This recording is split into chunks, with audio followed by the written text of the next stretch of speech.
Awoo! It's Halloween time, so let's talk about An American Werewolf in London, which I watched for the first time last week, and I had a blast doing it. I was watching some interviews with Edgar Wright, the British film director, and on multiple occasions he said that this is one of his favourite movies of all time, or at least one he would recommend everyone watches. An American Werewolf in London. And I can see why. While doing some research for this film, Googling a few things, I've seen that the director's son, Max Landis, is going to be making a remake of this film.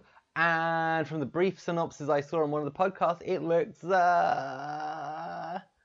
well, I'm not convinced, to say the least. This crazy image of the rig lights spraying up through the fog on the side of the truck, and then the werewolf comes in front of it, so it's like a silhouette of a wolf against the light, and the guys are like, awesome. Whoa! And so let me know in the comments down below what you think of this film, and if you think a remake's going to be any good. Maybe if Edgar Wright did it. But we're not talking about that right now. We're talking about a classic horror film, a beautiful blend of horror and comedy, which was genuinely scary and pretty funny at parts. Our film starts with two Americans backpacking their way from the north of England. Jack. David. You're not having a good time, are you? Oh, I don't know. I mean, look around. Isn't this a fun place? And I found that, at least at the start of the film, the comedy to be very Python-esque. Its vision of England is not as far off from reality as I'd like it to be. At least, how the north is. All about here at Moors. I go this way. Thanks for the ride, sir. You have lovely sheep. But as the boys are walking towards the town, I feel like they managed to sum up the film in and of itself. How many years of foreplay is that? She says she likes me too much. Foreplay. A lot of this film is spent building up to a climactic, splurting ending. The money shots, the practical effects, the lack of CG.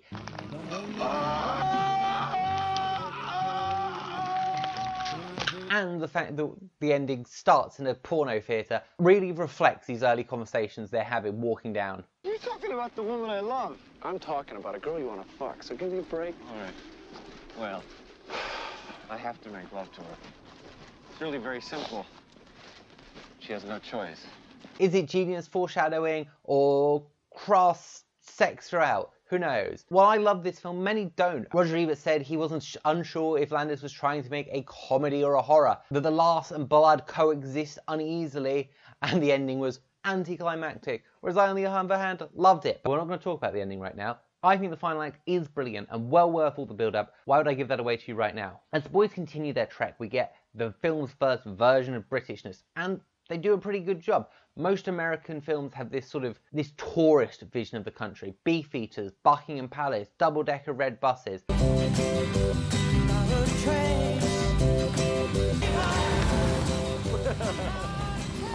The film doesn't rely on any of that. We see a proper Yorkshire pub.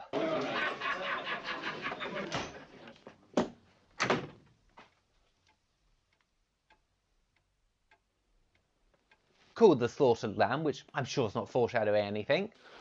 The slaughtered lamb. That's kind of strange. They don't serve food, they don't serve hot drinks. They do serve tea, but everywhere serves tea. Do you have any hot soup? No. Well, do you have any coffee then? No.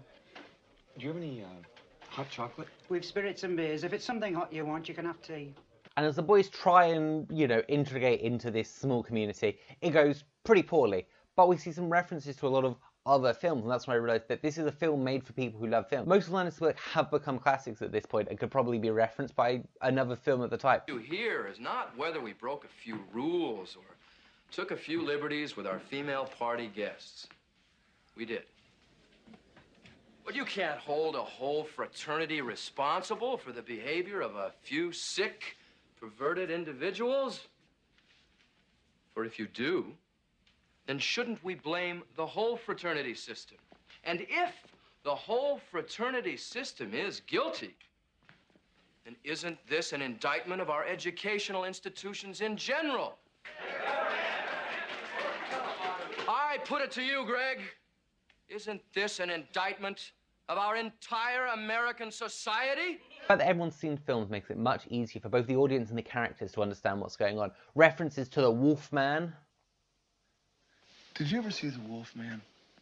Is that the one with Oliver Reed? No, the old one. We also get some of my favourite quotes that I've literally not stopped going on about for most of the week. You made me miss You made me miss.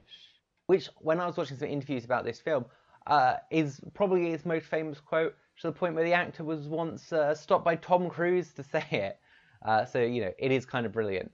The most famous person to ask me to do that, I worked on a movie a couple of years ago called Valkyrie, and we were having dinner one evening, and across the dinner table, I'll just pick this up here, Tom Cruise looked across to me and said, "You made me miss."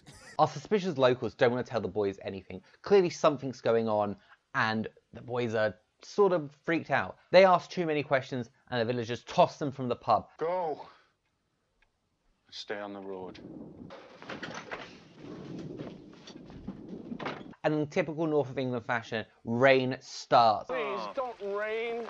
Oh, of course. The boys head out onto the moors. We see the villagers starting to feel guilty for their actions, saying they might have to go out and save them. You could have told them.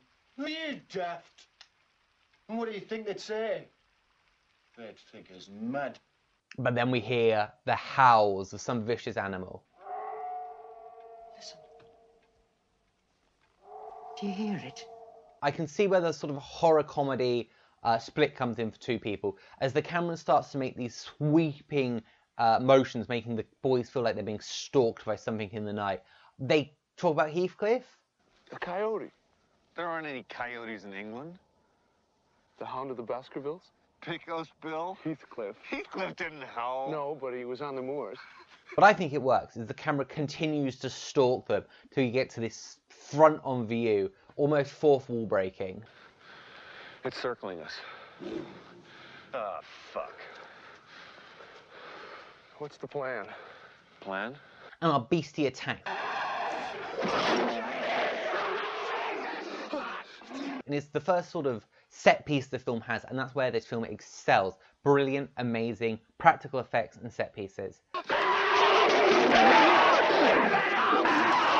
It was genuinely scary. I mean, it's not like a jump scare, but I didn't expect one of the main characters to die this quick into the film.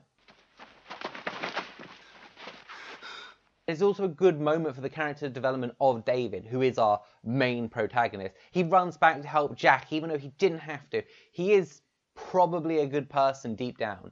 Jack. And just that single action shows it to the audience.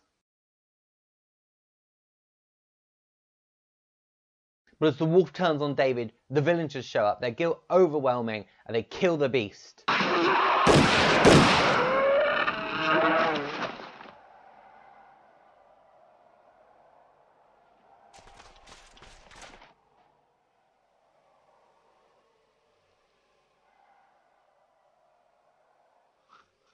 We get some lovely practical effect shots of torn up bodies, this strange naked man, and David fades to black. I find the practical effects are really good. The right amount of gross, practical gore, but not realistic enough to make me sick. Some films do them almost too well. From here on out, I mean, I guess be warned of spoilers, but this is a, you know, almost 40-year-old film, so don't worry too much. We enter Act 2, the hospital. Two nurses are checking in on him as he just starts to stir, and of course one of them's looked at his penis because he's an American, which after working with a few nurses doesn't surprise me too much. I've had a look. Really, Susan? That wasn't very proper. But we're also introduced in this, in the hospital we're also introduced to the ghostly undead version of Jack, and the practical effects on him, the gross hanging bits of flesh, the gory scarred up face, but blood that's also quite ketchup-like. It's just that lovely blend of horror and comedy. It's not quite enough to give children nightmares, but definitely enough to make you feel uneasy. Can I have a piece of toast? Get the fuck out of here, Jack. And we meet lots of new characters at the start of the hospital. We've got nurses, doctors, and a man from the embassy, Mr. Collins, who I really loved. He's very brief in this film. He tells David that Jack is dead and that he's been here for 3 weeks. And both Mr. Goodman's parents and your parents have been notified of your injuries and everything's in order. he's just such a fucking dickhead as he walks out of the scene, saying that David isn't thankful in the slightest. Most people probably wouldn't be thankful if you told them their friend's dead, though. These dumbass kids, they never appreciate anything you do for them. And this is what the majority of Act 2 is about. David questioning what happens, not sure what's real, what's fake, is he going mad? If I conflict with your report, Inspector, but Jack and I were not attacked by a man. And again, I can see why people would sort of start to have issues with this. David running naked through the woods is strange and weird imagery, but I thought it worked really well. It's just such great imagery, and as we see the relationship between David and Alex develop, especially when she starts to feed him, we see these characters start to become their own people. While the character development may not be the level of a Martin Scorsese film, you as an audience member do get to learn these people, learn their traits. You realize how nice and kind Nurse Alex is. Hello, Benjamin. No. No what? No. Even with the weird sexual tension of their feeding scene. Let's try a little harder, shall we? Would you give me a break? We're left questioning how much of what happened was real. Is there guilt and trauma that's messed up David's mind? We see spooky dreams as him almost free are abruptly interrupted by a spooky mask. And then possibly my favourite scene of this film is Nazi Monster Murder Dream.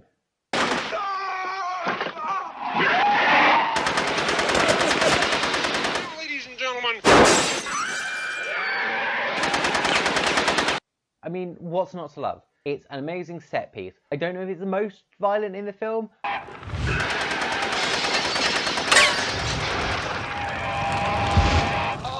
I can't imagine a much scarier dream for a Jewish American than a bunch of Nazi monsters coming into your house, murdering everyone you love. The effects, the blood, the murder, it's all pretty gripping and definitely what's going to stick with me for the next couple of nights. Set pieces feel deserved. It's not a Marvel movie where you know another thing's coming. There is a build up to these things. There's been this pressure, there's been a development of the characters, both scary, but again, it's sort of amusing watching a bunch of Nazi monsters murder people. John Landis really shines in this piece, and I can see why this film won the first Oscar for hair and makeup. Our next award is a new one the Academy has added. The winner is Rick Baker for An American Werewolf in London.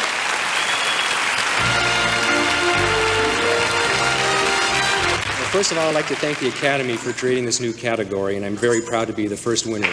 And of course, it's a dream in a dream, because why would David only experience a little bit of trauma when we can watch his family get murdered and then the new love of his life get murdered?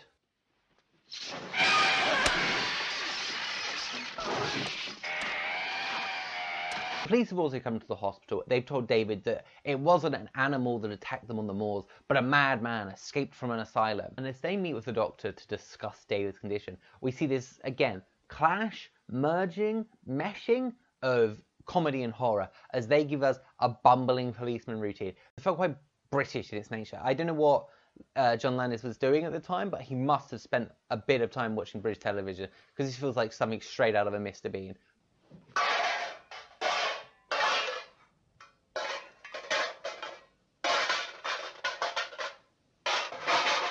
Straight after we're met with David seeing Jack again, and this time it feels even more real. Jack tells David about what happened back in the States. Your parents came to my funeral.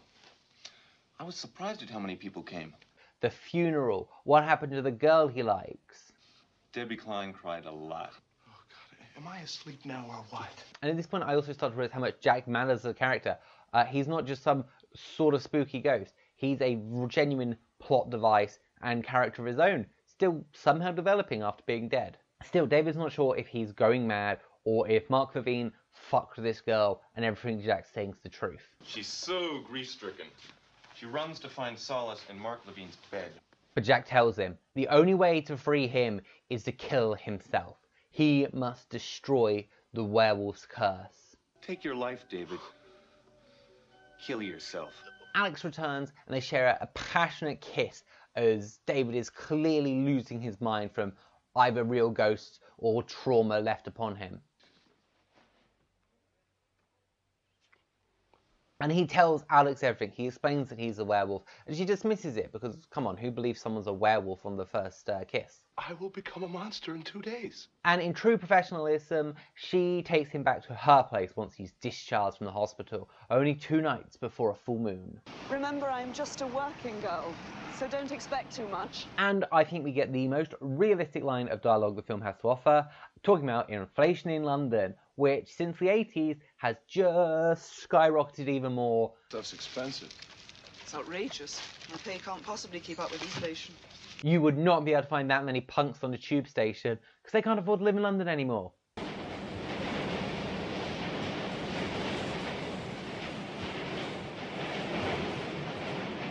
We see Alex's lovely little flat and they talk about her feelings for David. This is the living room.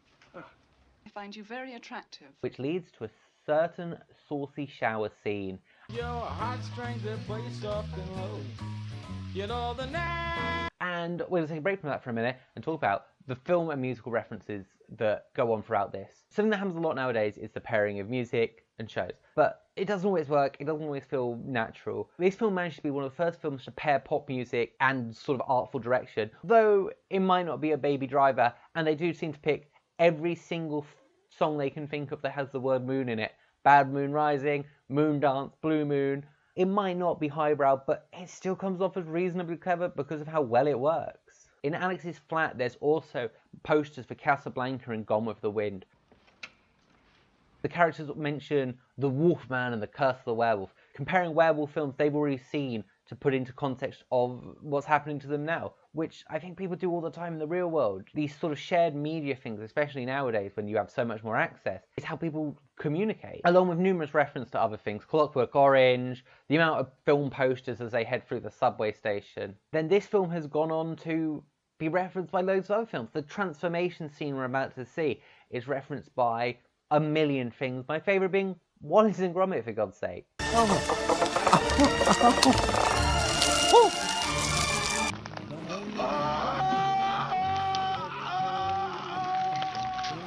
Now as we enter the film's finale, Jack once again arrives to have a nice chat with David. He's no longer scared and he's starting to think maybe all of this is real. They sit down, they enjoy a nice drink together. Are you really dead, Jack? What do you think? And Jack very calmly asks David to kill himself, explaining it's the only way to end this and that the Wolfman is a bad thing. You've got to kill yourself, David, before it's too late.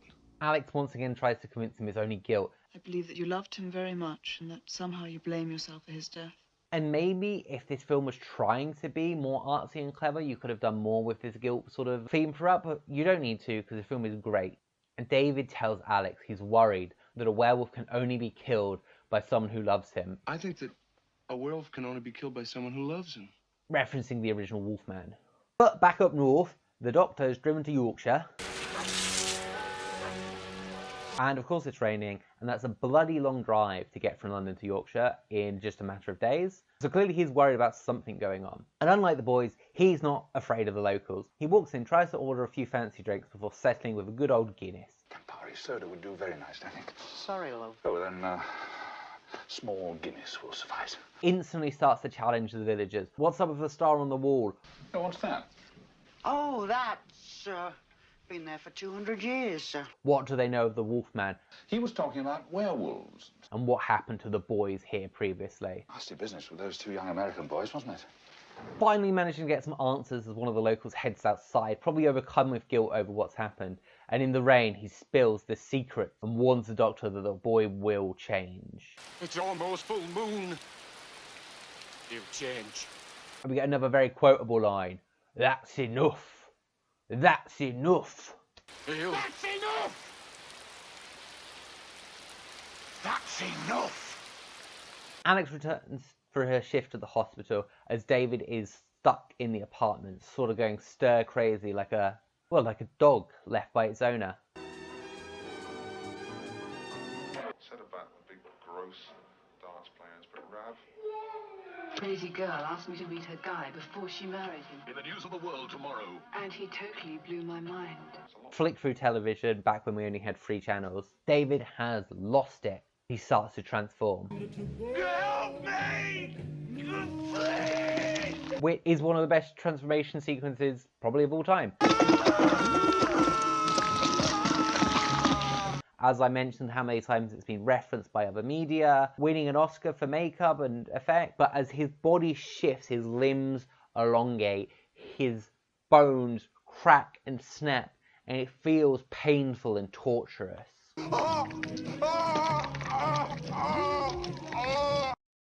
And finally we see David as his face morphs into the form of the wolf. He then tears a cute little couple to bits on the street. Hey, did you hear something? Just now? Yes. As Alex speaks with the doctor about growing concerns, they think there's something still going on with David. All of the villagers believe that there was a wolf man. I myself witnessed some form of mass neurosis in East Proctor. If all the villagers believe that Jack Goodman was killed by a werewolf, why shouldn't David? So maybe some of this mass psychosis has worn off on David. He thinks he'll transform on the full moon, even if it is nonsense. They try and contact David, but of course he's left the apartment.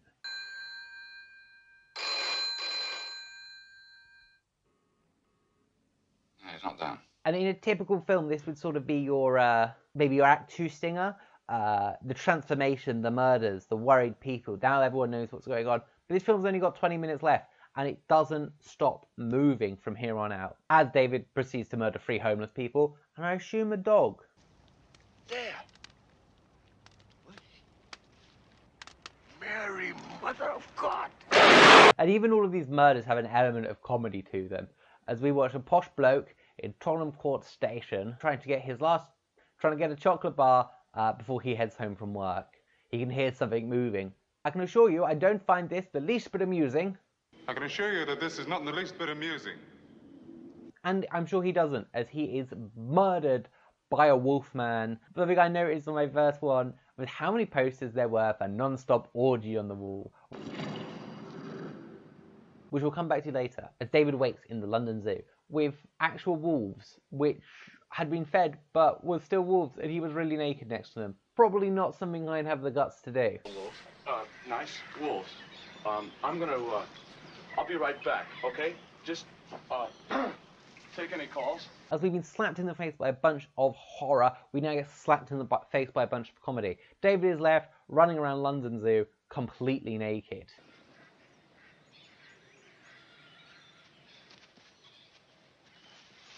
Using his quick wit, he decides to steal a bunch of balloons off a child. Thank you. And a very quotable moment. A naked American man stole my balloons. What? I think all of the most quotable lines are by the Brits. I can't remember too many quotable ones from David or Jack. David returns to the flat. Alex has been worried sick and says they should probably head off to the doctor. Could you get here without any trouble? Yes, I should think so. David, on the other hand, feels amazing. As they get in a cab to head to the hospital, the cabbie lets them know about 6 terrible murders that happened last night. The murders. What murders? Haven't you heard? Last night, 6 of them. And David clocks what's gone on. No memories, dead bodies, a full moon. Pull over. David, we're going to the Pull over. So he tries to get himself arrested and fails spectacularly. I want you to arrest me, you asshole. Even though some of the things he said probably would have definitely earned him a punch to the face. I know a lot of British people who would have been offended by those lines. Queen Elizabeth is a man. Prince Charles is a faggot. Winston Churchill was full of shit. Shakespeare's French. As we get into the final minutes of this film, David tries to ring his family. Tell Mom and Dad that I love them, okay? Just do it for me, will you please? And tells his sister how much he loves her and for her to reflect that to the rest of the family as he tries to slit his wrist in a phone booth.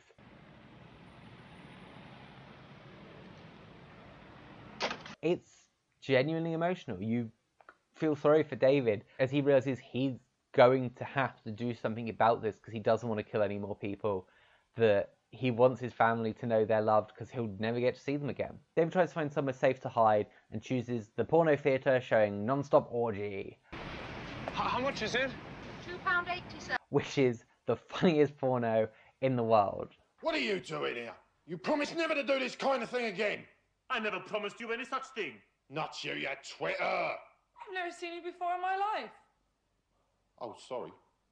He sits at the back, he is now confronted by all of the new ghosts he's created on his murderous rampage last night. This is Gerald Bringsley. Gerald's the man you murdered on the subway. We see Jack, his form more decayed than before, and the ghosts offer him a collection of suicide ideas that are all hilarious, because this film really can't decide which bits it wants to be spooky and emotional and which bits it wants to make you laugh. It's sometimes hard to tell yourself, as I was chuckling at that. How shall I do it? Sleeping pills? I could hang myself. No. A gun.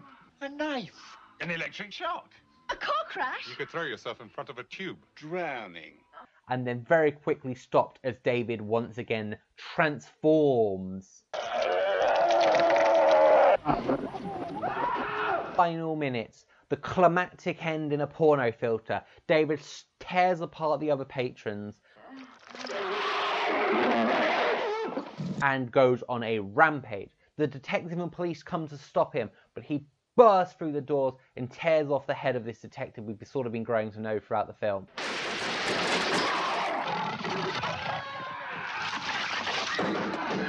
London is in chaos, buses crash, and Piccadilly Circus has ground to a standstill. Which must have cost a lot of money to film in, and I can't imagine how much money it would cost to shut that area of London down today. Well, we'll see if this film gets a remake. All of London looks like it's coming out to see this beast. Some people are running in fear, some people are running towards. Alex and Dutch start driving down as fast as they can. Alex charges through a police gun line. We see David trapped like a wild animal in an alleyway.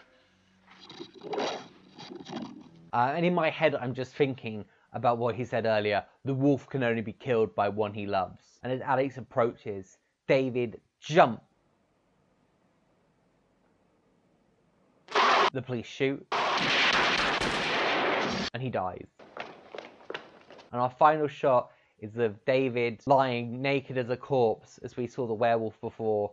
Bullet holes in him, and the film just ends.